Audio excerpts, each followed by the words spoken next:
안녕하십니까. 설교를 들으시는 모든 분들께 하나님의 은혜가 충만하길 기원합니다. 아멘. 성경 통독을 위한 설교입니다. 목차를 간략하게 보면 성경 개관, 출애굽기 개관, 출애굽기 내용 분석, 출애굽기 포인트 체크, 원포인트 설교, 적용, 출애굽기 교훈으로 성경 통독을 목적으로 설교를 하는 것입니다.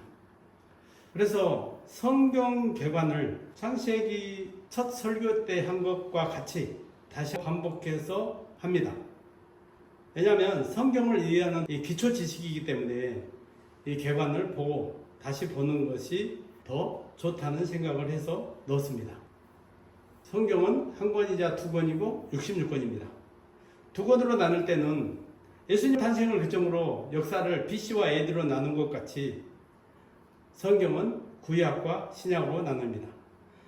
성경 66권은 문학적 장르의 특성에 따라서 분류를 하고 그 안에 각 권을 연대기 순으로 배치했습니다.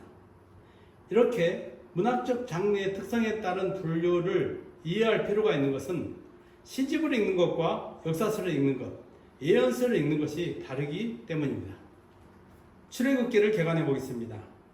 출애굽기 저자는 모세입니다. 모세가 기록한 5권의 책, 창세기, 출애굽기, 레위기, 민수기, 신명기, 그 중에서 두 번째 책으로 전체 40장으로 기록되어 있습니다. 출애굽기를 크게 양분할 수 있는데 시내산을 기점으로 양분합니다. 1장부터 18장까지는 모세의 탄생에서 시내산에 도착하기까지 전반부를 기록했고요. 19장부터 40장은 시내산에 올라가서 언약을 받고 성막을 건립하기까지로 구성되어 있습니다. 조금 더 구체적으로 7부분으로 분류를 할 수가 있는데 1장부터 4장 모세의 탄생과 지도자로서의 준비, 5장부터 12장 이스라엘 백성들이 애굽에서 탈출하는 과정, 13장부터 18장 애굽에서 홍해를 건너 시내산까지 가는 여정, 19장부터 24장 시내산 언약 체결, 25장부터 31장 성막 규례 수역, 32장부터 34장 금송아지를 만드는 사건으로 언약 파기와 갱신, 35장에서 40장 성막을 건립하고 하나님의 영광이 성막에 충만하게 임하는 모습까지 기록되어 있습니다. 출애굽기 내용을 분석해 보면 출애굽기는 하나님께서 인간을 구원하는 구속 과정을 보여줍니다. 구약에서 하나님의 인간 구원을 가장 잘 설명해 주는 책이다, 이렇게 볼 수 있습니다. 출애굽기에 나타난 구원의 서정을 살펴보면 첫 번째, 출애굽이죠. 400여 년 동안 애굽의 종노릇하던 이스라엘 민족이 모세의 인도를 따라서 애굽에서 나가는 것을 종에서 해방되는 구원을 뜻합니다. 두 번째, 홍해를 건너는 사건이 있습니다. 출애굽한 이스라엘 민족을 애굽의 군대가 바로의 군대가 추격해 올 때 기적적으로 홍해가 갈라져서 바로의 군대의 추격에서 완전히 벗어나 광야로 들어가는 사건입니다. 세 번째, 시내산 언약 체결이 있습니다. 모세는 시내산에 올라 하나님의 백성으로서 지켜야 할 율법과 성막을 수여받고 우여곡절 끝에 십계명이 새겨진 두 돌판을 받아서 얼굴에 광채를 내며 내려옵니다. 마지막으로 성막을 세우는 사건이 있습니다. 시내산에서 성막을 만드는 규례를 수여받아서 성막을 건립하고 거기에 하나님의 영광이 가득 찬 것까지 기록되어 있습니다. 출애굽기 체크 포인트를 보죠. 출애굽기는 해방과 세례와 율법과 성막으로 성도의 구원의 서정을 보여줍니다. 출애굽은 이스라엘 민족의 해방이지만 사단의 지배를 받던 죄인들이 구원을 받는 과정을 보여준다고 볼 수 있습니다. 구원을 받는 것과 동시에 하나님께 구속되는 것도 상징적으로 보여주고 있습니다. 홍해를 건너는 사건은 구원받은 성도가 세례를 받고 거듭나는 것을 상징합니다. 구원받고 세례를 통해 거듭난 성도는 성화의 삶을 살아가게 되는데 그것을 광야를 지나가는 이스라엘 백성의 모습을 통해서 상징적으로 보여주고 있습니다. 세 번째, 시내산 언약은 하나님이 자기 백성으로 사는 법을 제시합니다. 애굽 왕의 종에서 하나님의 언약 백성으로서 이제는 율법을 지키며 사는 것이 하나님의 백성됨이다. 이렇게 볼 수 있습니다. 성막은 인간이 하나님과 교제를 하기 위한 장소입니다. 성막에서 인간은 하나님을 섬기며 교제하면서 하나님의 백성으로 하나님과 함께 동행하며 사는 법을 배웁니다. 이는 성도가 하나님과 동행하며 성화되어 가는 과정을 묘사하고 나아가 성도가 영원한 하나님의 처소인 천국에 들어가 영화롭게 되는 것을 상징하기도 합니다. 원포인트 설교를 하겠습니다. 출애굽기는 많은 하나님의 기적적인 사건들이 기록되어 있습니다. 그러나 하나님의 기적적인 승리의 사건을 다루지 않고 불행한 사건을 다루고자 합니다. 본문은 출애굽기 32장 4절에서 6절입니다. 금송아지를 만드는 사건입니다. 같이 한번 읽어보시죠. 아론이 그들의 손에서 금고리를 받아 부어서 조각칼로 새겨 송아지 형상을 만드니 그들이 말하되 이스라엘아 이는 너희를 애굽 땅에서 인도하여 낸 너희의 신이로다 하는지라. 아론이 보고 그 앞에 제단을 쌓고 이에 아론이 공포하여 이르되 내일은 여호와의 절일이니라 하니 이튿날에 그들이 일찍이 일어나 번제를 드리며 화목제를 드리고 백성이 앉아서 먹고 마시며 일어나 뛰놀더라. 소위 말하는 금송아지 사건입니다. 금송아지 사건의 전말은 크게 세 단계로 나누어 볼 수 있습니다. 첫 번째, 1절부터 6절까지 사건의 발발. 모세가 시내산에 올라갔을 때 백성들의 요청으로 아론이 금송아지 형상을 만들고 그 금송아지 우상을 숭배하는 사건이 발생했습니다. 이 사건으로 하나님은 진노하셔서 이스라엘을 진멸하고자 합니다. 그런데 모세는 백성을 위해서 중보하는 것을 볼 수 있습니다. 시내산에서 하나님께 중보 기도를 했지만 하산한 모세는 10계명의 두 돌판을 깨뜨리고 이스라엘 백성들 3,000명이 죽는 사건이 발생합니다. 32장 30절에서 33장 3절을 보면 모세는 다시 시내산에 올라가서 하나님께 제2차로 중보 기도를 하는 것을 볼 수 있습니다. 하나님의 사자가 동행하겠다는 약속을 받습니다. 33장 이후에 보면 하산한 모세가 이스라엘 민족을 단장품을 제거시키고 자신은 임시 해막에 거주하는 것을 볼 수 있습니다. 다시 모세는 시내산에 올라가서 하나님께 세 번째로 중보기도를 합니다. 가나안에 올라가는 여정 가운데 함께해 주시기를 간청하고 거기에 대한 응답을 받습니다. 시내산 언약의 갱신과 모세의 40일 금식과 새 십계명이 새겨진 두 돌판을 수여받고 얼굴에 강철을 내며 내려오는데 여기까지가 금송아지 사건의 전말을 나타내고 있습니다. 금송아지 사건의 핵심 포인트는 무엇이냐? 이 사건의 발단은 백성들이 아론에게 요구하는 데서 시작됩니다. 아론이 무리들이 가지고 온 금을 부어서 각도로 새겨 만들었습니다. 송아지 형상을 만들었죠. 그들이 우상 앞에서 기뻐하며 제사를 지내는 것을 볼 수 있습니다. 이 사건은 누구의 죄인가? 백성들의 잘못인가? 지도자 아론의 잘못인가? 우리를 인도할 신을 만들어 달라고 아론에게 요청하고 금송아지를 보고 기뻐서 예배하며 그것을 숭배한 백성들의 잘못인가? 백성의 요구를 받아들여 금으로 송아지를 만들어준 아론의 잘못인가? 하나님과 모세를 배신한 금송아지 숭배 사건의 결과는 출애굽한 이스라엘 민족들이 벌을 받아 3,000명이 죽었습니다.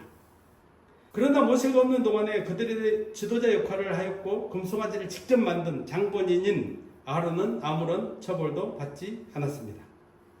사무엘하 24장에 보면 다윗 왕의 때에도 다윗이 인구조사를 실시해서 하나님의 진노를 사 백성들이 벌을 받는 것을 볼 수 있습니다. 사무엘하 24장의 사건의 발단은 1절을 보면 하나님께서 이스라엘에게 분노하사 그들을 치시려고 다윗을 격동시켰다 이렇게 기록되어 있습니다. 하나님의 의대대로 하나님께서 이스라엘 백성들을 전염병으로 7만 명을 죽이는 것으로 끝이 났습니다. 그때 지도자인 다윗 왕은 그 사건으로 처벌을 받지 않았죠. 다윗 왕은 오히려 백성들을 위해서 하나님께 회개와 용서를 구하는 중보기도하는 모습을 볼 수 있습니다. 그러면 나라의 흥망성쇠는 누구에게 달렸나?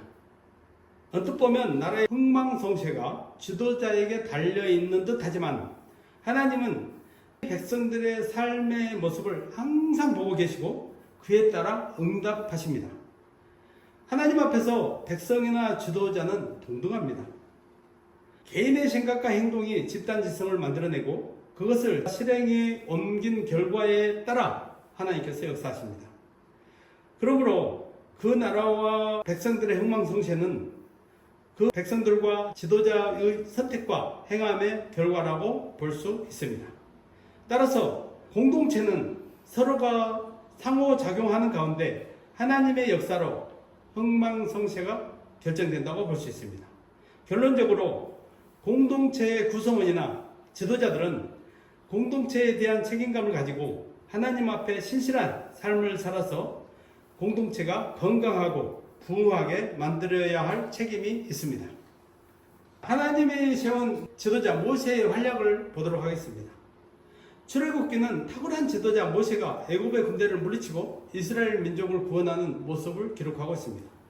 내용을 들여다보면 하나님께서 이스라엘 민족의 신음소리를 들으시고 그들을 구원하려고 모세를 택해서 훈련시키시고 바로 앞에 세워 이스라엘 민족을 위해서 바로와 싸우게 하셨고 승리하여 애굽을 탈출할 수 있었습니다. 뿐만 아니라 금송아지 사건이 발발하여 하나님이 진노하시자 백성의 지도자 모세는 백성들을 중보하는 것을 볼 수 있습니다. 모세는 40일 금식을 포함해서 3번에 걸쳐서 백성들을 위해서 하나님의 은혜를 구하는 모습을 볼 수 있는데 이런 모세야말로 하나님이 세운 진정한 지도자 상을 보여준다고 볼 수 있습니다. 출애굽기에서 우리는 모세와 같은 지도자를 통해서 백성들이 구원과 은혜와 복을 받을 수도 있고 아론 같은 지도자를 통해서 백성들이 죄를 짓고 고난을 당하는 것을 볼 수도 있습니다. 그러므로 모세와 같이 하나님이 세운 참된 지도자가 내가 속한 공동체의 리더가 되기를 사모해야 합니다. 아멘. 적용을 해보도록 하겠습니다. 첫 번째, 하나님의 은혜와 모세를 통한 구원. 출애굽 사건은 애굽의 노예 생활을 하던 이스라엘 민족이 지도자 모세를 통해서 노예에서 해방되어 하나님의 백성으로 살게 되는 과정을 보여줍니다. 이는 사탄의 종로로 하던 우리가 예수님을 통해 죄와 죽음과 사탄의 지배에서 해방되어 하나님의 백성으로 살게 되는 과정을 상징적으로 보여주고 있음을 알 수 있습니다. 두 번째, 이스라엘 민족은 하나님의 언약 백성이다. 출애굽은 끝이 아니라 하나님의 백성으로서의 삶의 시작이었죠. 출애굽한 이스라엘 민족은 이제 하나님의 백성으로 살기 위해 하나님의 법을 듣고 그것을 지키며 살아가야 할 의무를 지게 되었습니다. 성도가 구원받은 것은 끝이 아니라 하나님의 백성으로서의 삶의 시작입니다. 영생을 얻은 성도는 이제 하나님의 백성으로 살기 위해 하나님의 말씀을 듣고 지키며 살아가야 할 의무를 지게 되었습니다. 아멘. 세 번째, 죄를 짓는 하나님의 백성들 금송아지 사건은 구원받은 이스라엘 민족이 구습을 따라 행함으로 하나님과 모세를 반역한 큰 죄입니다. 이걸 적용해 보면 성도가 구원을 받고 세상 풍조를 쫓아 사는 것은 하나님의 구원의 은혜를 저버리고 하나님과 구원자 예수님을 배반하는 죄를 짓는 것이다. 이렇게 볼 수 있습니다. 네 번째, 지도자 모세의 중보와 하나님의 응답을 보면 모세의 중보 기도로 용서를 받았고 가나안을 향해서 가는 길을 하나님이 동행해 주셨습니다. 진정한 지도자는 공동체에 문제가 생겼을 때 그들을 위해서 끊임없이 중보 기도해야 합니다. 그러한 사람이 참된 지도자로서의 자질과 자격이 있음을 보여줍니다. 다섯 번째로 성막과 강화하는 성화의 과정이다. 성막은 영원하신 하나님과 교제하며 함께하는 장소입니다. 광야는 하나님의 백성이 되기 위한 훈련과 연단의 장입니다. 광야에서 성막을 중심으로 율법을 지키며 살았습니다. 적용을 해보면 성전은 영원하신 하나님과 교제하며 함께하는 장소입니다. 세상은 하나님의 백성으로 살기 위한 훈련과 연단의 장이죠. 하나님은 세상 가운데 말씀을 지키며 사는 성도들과 성령으로 늘 함께 하십니다. 아멘. 출애굽기가 주는 교훈을 보도록 하겠습니다. 모세를 통해서 하나님의 엄청난 기적을 보고 애굽에서 구원받은 이스라엘 백성이 모세가 자리를 비운 사이에 우상을 만드는 죄를 짓는 것을 볼 수 있습니다. 하나님의 구원받은 백성이라도 은혜를 받고 난 후에 완전하지 못하고 두려움과 욕심으로 죄를 짓는 악순환이 반복되었습니다. 이러한 모습은 창세기에서 아담의 범죄 이후로 죄로 오염된 세상을 사단이 지배한 결과로 사단의 미혹을 받아 죄를 짓습니다. 아론의 금송아지를 통해서 악순환이 계속되고 있습니다. 창세기의 족장들에서 이제는 민족 공동체로 단위가 커졌고 죄도 중해졌고 처벌도 강화되는 것을 볼 수 있습니다. 하나님께서 이스라엘 민족을 구원하기 위해 모세를 훈련시키시고 모세와 함께 하신 것입니다. 이 모세는 구원의 역사를 이루어냈습니다. 나아가 이스라엘이 죄로 위기에 처하자 모세는 백성들을 변호하고 중보하는 모습을 보여줍니다. 모세의 중보로 죄 용서를 받고 언약이 갱신되었을 뿐만 아니라 모세의 간청으로 가나안을 향하는 길에 하나님이 친히 함께 동행해 주시는 것을 볼 수 있습니다. 우리에게는 모세보다 탁월한 구원자 되시며 중보자 되시는 예수님이 계십니다. 아멘. 그는 전능하시고 신실하신 하나님이시죠. 우리와 함께 하시는 임마누엘의 하나님이십니다. 아멘. 이 사실을 믿는 성도는 이 세상을 사는 동안에 두려울 것이 아무것도 없습니다. 아멘. 아멘. 에필로그 첫 번째, 출애굽기는 전반부는 다이나믹한 전개로 재미있게 읽을 수 있습니다. 그러나 모세가 시내산에 올라간 후에는 율법과 성막에 대한 내용으로 이어지는데 게다가 반복까지 되어서 성경을 읽는 흥미가 떨어지고 읽기가 힘들어집니다. 금송아지 사건은 그 내용도 중요하지만 통도의 차원에서 보면 출애굽기 후반부 중간쯤에 돌을 하나 놓아서 후반부 읽기를 보다 수월하고 역동적으로 하는 역할을 합니다. 성경을 통독하는 것은 많은 시간과 인내를 요구합니다. 따라서 성경을 읽는 것이 지루하지 않도록 많은 돌다리들을 만들어 놓아야 합니다. 에필로그 두 번째, 성경을 한 번 읽는데 구약은 60시간, 신약은 20시간 정도로 전체 80시간 정도 걸립니다. 출애굽기는 40장 65페이지 정도 되니 2시간 정도면 한 번 읽을 수 있습니다. 반복해서 읽고 또 읽어야 됩니다. 제 성경 통독 프로젝트 설교를 들으면서 성경을 열심히 읽을 수 있기를 기원합니다. 아멘. 아멘.